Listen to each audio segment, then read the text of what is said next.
음식은 단순한 영양 섭취를 넘어 역사, 문화, 환경, 그리고 종교적 신념이 집약된 결정체입니다.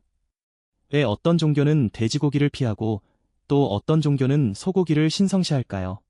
돼지고기를 절대로 먹지 않는 수억 명의 사람들이 살아가고 있는 지구상에서 그 이유를 파악하는 순간 인류 문명사에 숨겨진 엄청난 비밀을 깨닫게 됩니다.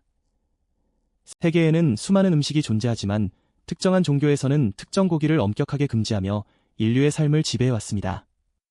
그 중에서도 유대교와 이슬람교는 돼지고기를 절대 먹어서는 안 되는 금기식품으로 지정해 오랜 세월 동안 엄격하게 지켜오고 있습니다. 유대교의 경전인 토라와 구약성경, 그리고 이슬람교의 경전인 쿠란에는 신이 허용한 음식과 금지한 음식에 대한 명확한 기준이 상세하게 기록돼 있습니다. 이 경전들에서 공통적으로 강조하는 정결한 동물의 조건은 발굽이 완전히 갈라져 있고 반추 작용 즉 되새김질을 하는 동물이어야 한다는 점입니다. 소나 양 그리고 염소 같은 동물들은 발굽이 둘로 갈라져 있을 뿐 아니라 한 번 한 음식을 다시 위로 올려 씹는 되새김질을 하기 때문에 경전의 기준에 정확하게 부합해 먹을 수 있는 정결한 동물로 분류됩니다. 하지만 돼지는 발굽이 둘로 갈라져 있다는 조건은 만족하지만 결정적으로 되새김질을 하지 않는 동물입니다. 경전에서는 이 한 가지 조건이 결여됐다는 이유만으로 돼지를 불결하고 부정적인 동물로 규정했습니다. 이러한 율법상의 규정은 수천 년 전 신이 인간에게 내린 거역할 수 없는 명령으로 받아들여졌으며 유대교인들과 이슬람교도들은 수세기에 걸쳐 이 법을 엄격하게 준수해왔습니다. 그들은 식품을 구매할 때나 음식을 조리할 때 돼지고기 성분이 단 1%라도 들어갔는지 꼼꼼하게 확인하며 생활 전반에서 돼지고기를 완전히 배제하는 삶을 살아갑니다. 그들에게 돼지고기를 먹는 행위는 단순히 개인의 식성을 넘어 신과의 약속을 깨뜨리는 매우 중대한 죄악이자 종교적 정체성을 흔드는 행위로 여겨졌습니다. 이처럼 구체적인 신체적 특성을 기준으로 사마동물의 식용 여부를 결정한 경전의 문구는 단순한 문장 이상의 강렬한 사회적 통제력을 발휘했습니다. 유대교인들은 이러한 음식을 코셔라는 이름으로 부르며 철저하게 관리하고 있고 이슬람교도들 역시 허용된 것을 뜻하는 할랄과 금지된 것을 뜻하는 하람이라는 개념을 통해 식생활을 엄격히 규제하고 있습니다. 이 두 종교가 서로 다른 역사적 배경과 문화를 가지고 발전했음에도 불구하고 돼지고기를 바라보는 시각과 금기의 기준이 완벽하게 일치한다는 사실은 매우 흥미로운 대목입니다. 수천 년 전에 작성된 경전 속 한 줄의 문장이 21세기를 살아가는 현대인들의 식탁에까지 막대한 영향을 미치며 수많은 사람들의 일상적인 식습관을 결정짓는 강력한 기준이 된 것입니다. 이처럼 영적인 율법과 경전의 명시에서 시작된 돼지고기 금기는 단순한 종교적 신념을 넘어 중동 지역의 독특한 자연환경과 지리적 조건, 그리고 당시 사람들의 생존 전략과도 매우 깊은 연관을 맺고 있습니다. 중동 지역은 비가 적게 내리고 기온이 매우 높은 건조 기후가 광범위하게 형성돼 있는 환경입니다. 이러한 환경에서 돼지를 사육하는 것은 인간에게 엄청난 부담이자 생존을 위협하는 치명적인 요소로 작용했습니다. 소나 양, 염소 같은 반추 동물들은 인간이 먹을 수 없는 풀이나 가시나무 등을 먹고 자라며 이를 통해 인간에게 유용한 고기와 젖을 제공해주는 효율적인 축산 자원이었습니다.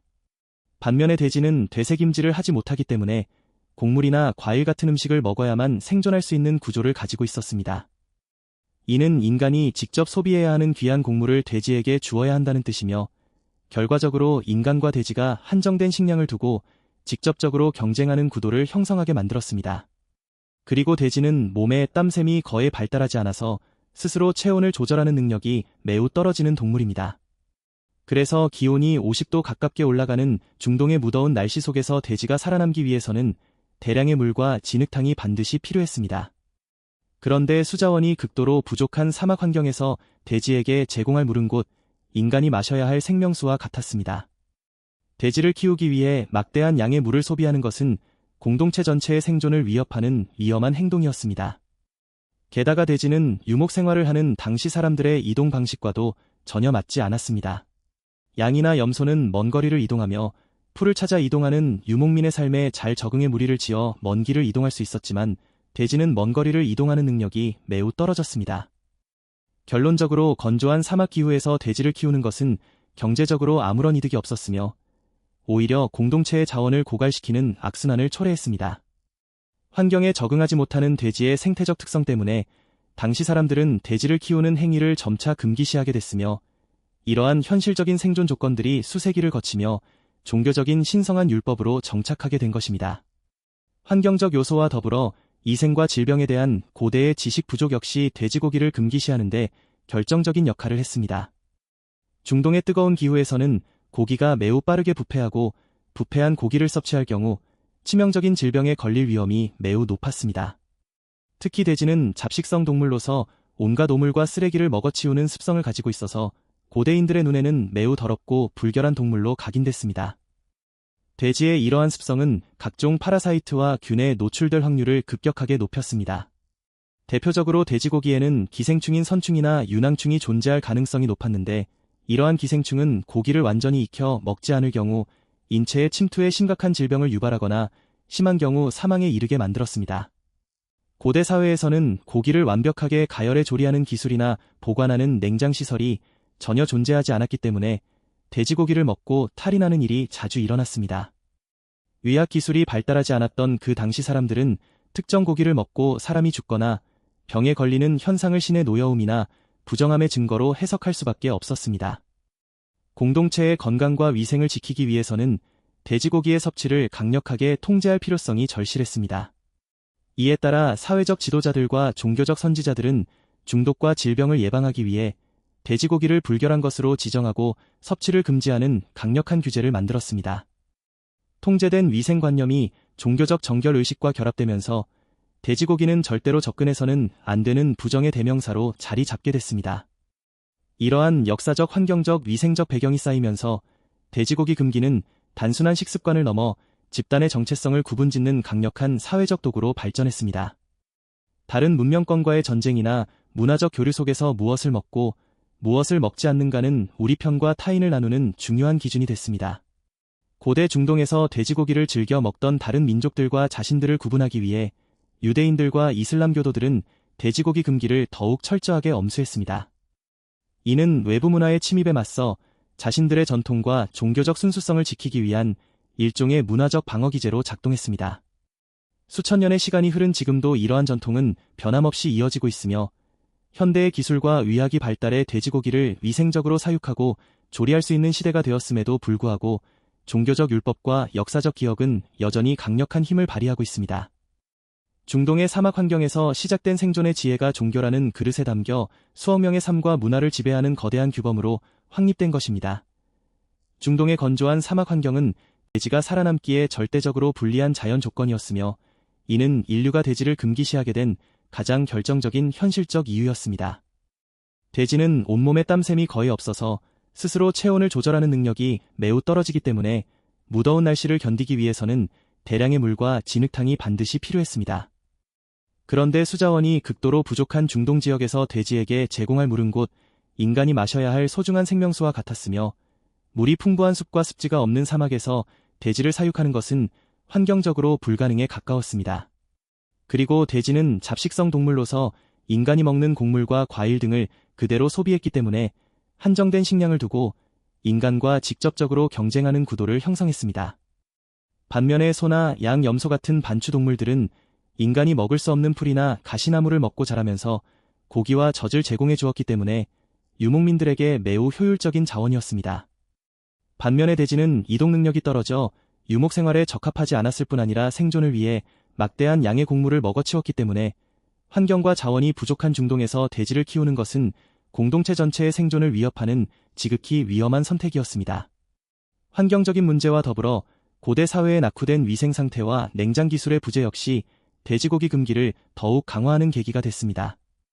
섭씨 40도를 넘나드는 중동의 강렬한 더위 속에서 도축된 고기는 매우 빠른 속도로 부패하였고 냉장시설이 전혀 없던 시절에 상한 고기를 섭취하는 것은 치명적인 식중독을 유발했습니다.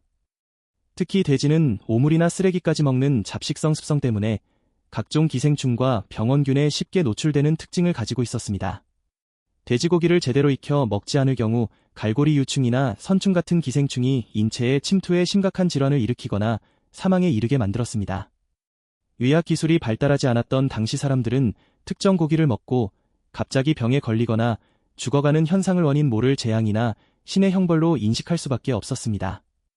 공동체의 건강과 질서를 유지하기 위해 고대 지도자들은 돼지고기의 섭취를 엄격히 통제할 필요성을 느꼈습니다.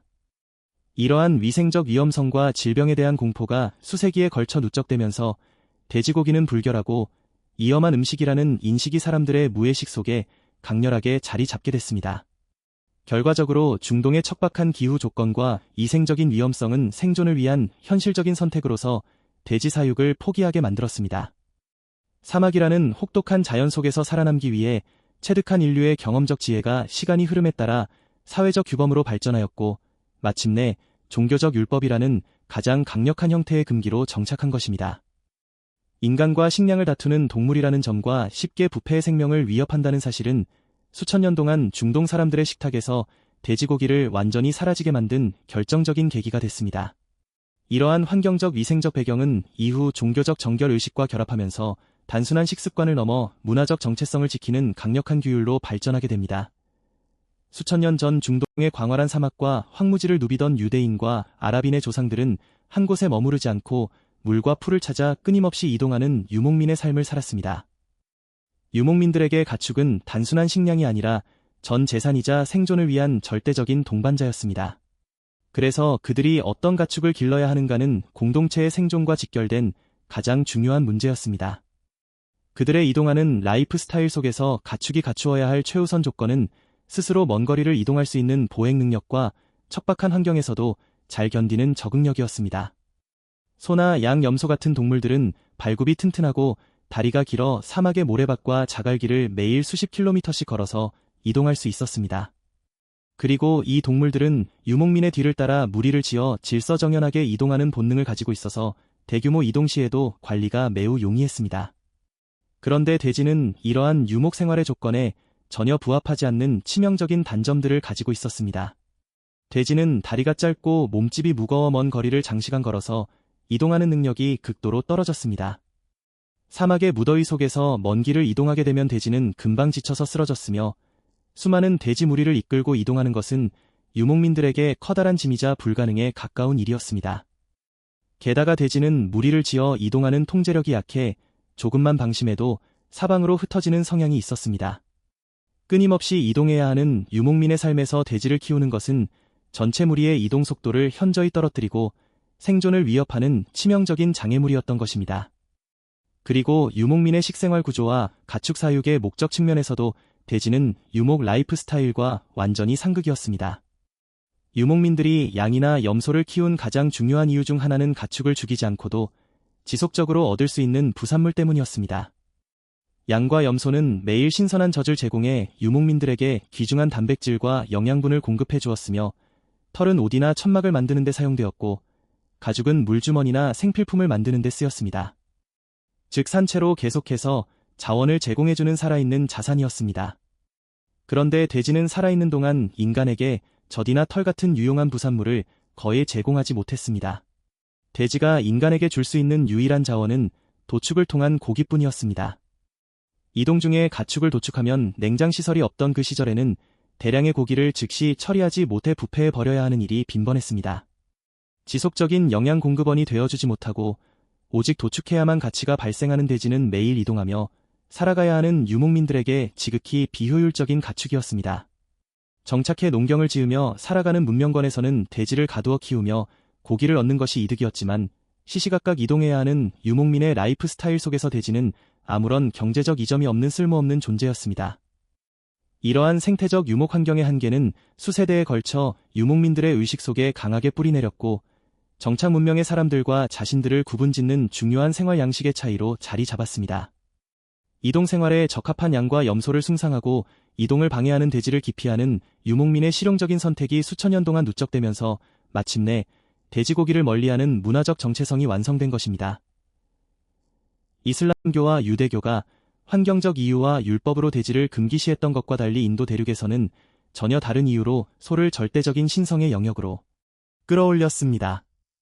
힌두교 문화권에서 소, 특히 암소는 단순한 가축이 아니라 인류에게 모든 것을 내어주는 어머니의 상징이자 풍요와 풍요로움을 가져다주는 신성한 존재로 여겨집니다. 이러한 관념의 중심에는 모든 생명체에게 폭력을 행사하지 않고 상해를 입히지 않는다는 아임사 사상이 깊이 뿌리내리고 있습니다. 힌두교 전통에서 암소는 인간에게 젖을 제공해 아이들을 키워내고 아무런 대가를 요구하지 않은 채 헌신하는 존재로서 숭상받아 왔습니다. 소가 제공하는 우유와 우유를 가공한 정제 버터인기는 신에게 올리는 종교의식에서 가장 중요한 제물로 사용되며 일상생활에서도 귀중한 영양 공급원이 돼 주었습니다.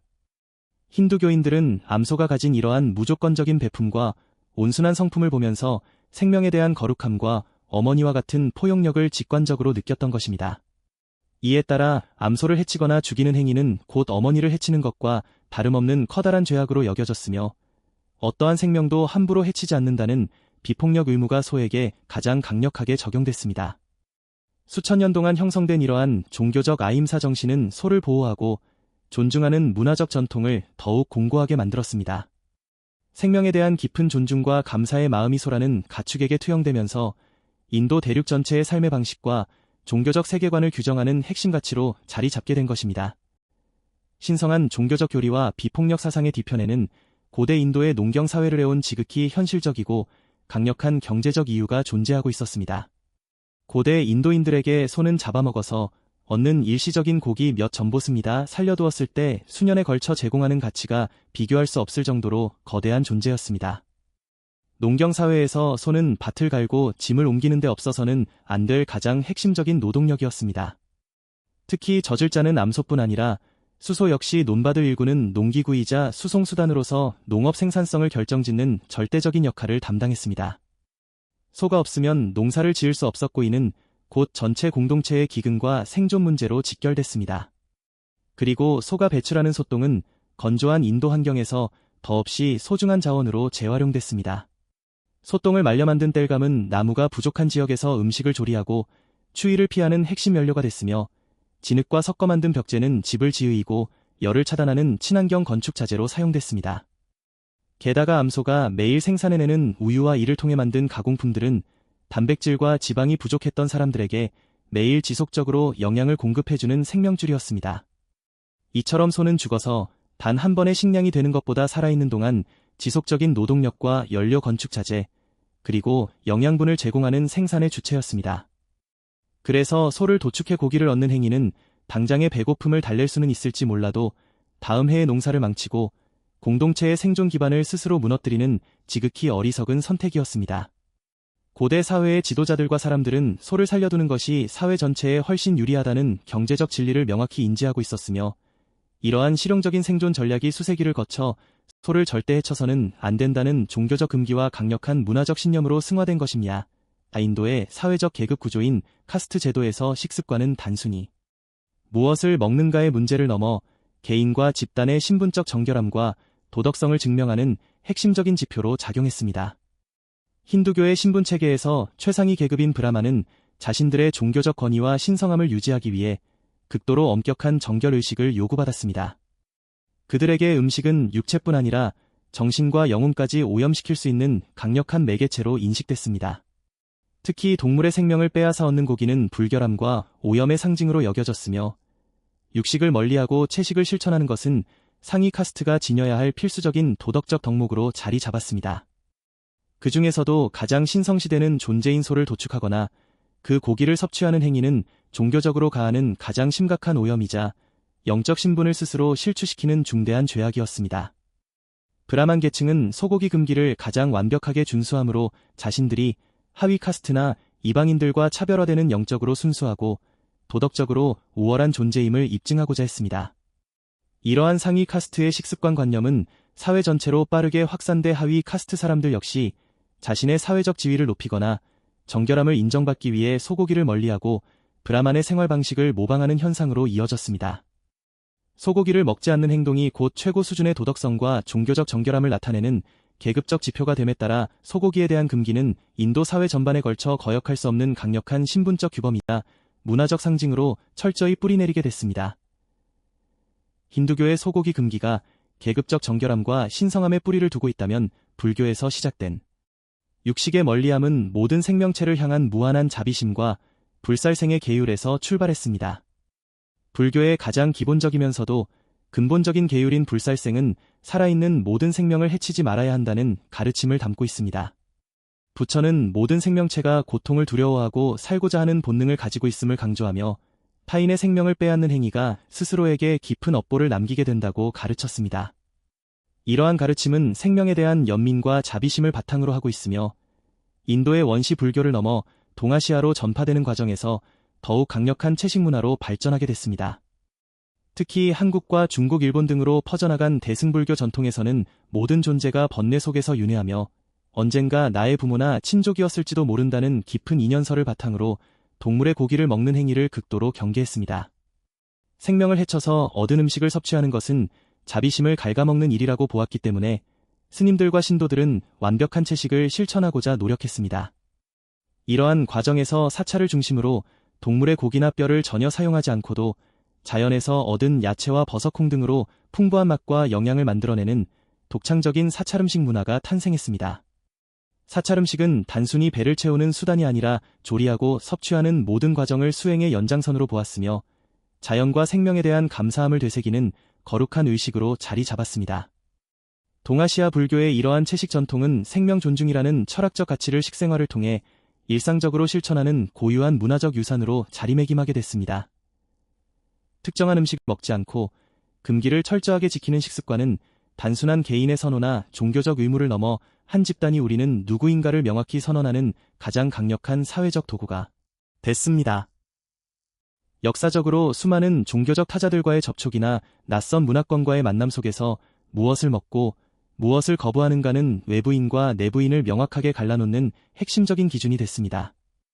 유대인들이 타지에서 수천 년 동안 방황하면서도 자신들의 민족적 정체성을 잃지 않고 유지할 수 있었던 바탕에는 코셔라는 엄격한 음식 규율이 있었으며 이슬람교도들 역시 할랄과 하람의 기준을 준수하므로 전 세계 어디에 있든 하나의 거대한 공동체적 유대감을 공유하게 됐습니다.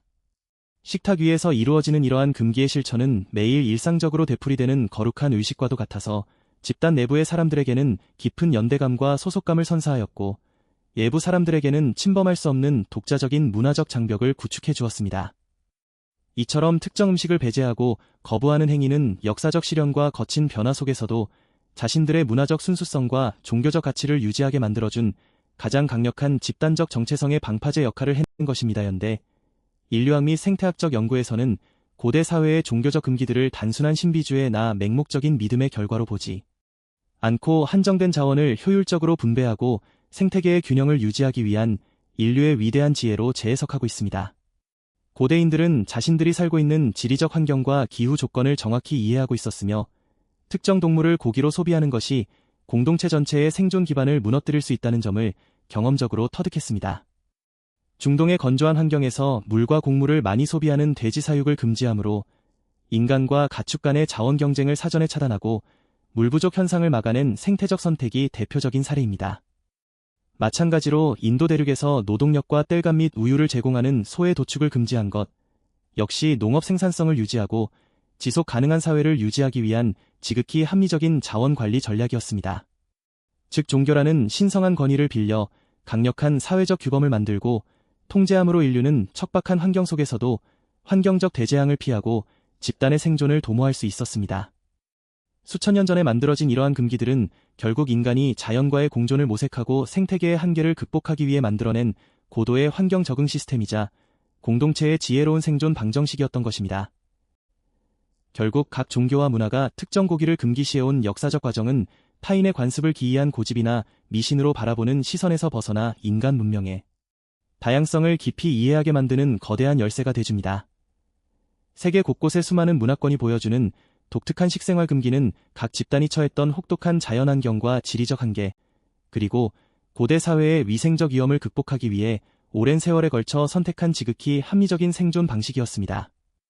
사막의 한계를 극복하기 위해 돼지를 멀리했던 중동의 지혜나 농경사회의 생존 기반을 지키기 위해 소를 신성시했던 인도의 선택, 그리고 모든 생명에 대한 자비심을 바탕으로 채식을 발전시킨 불교의 철학은 모두 그 나름의 명확한 역사적 맥락과 가치를 가지고 있습니다.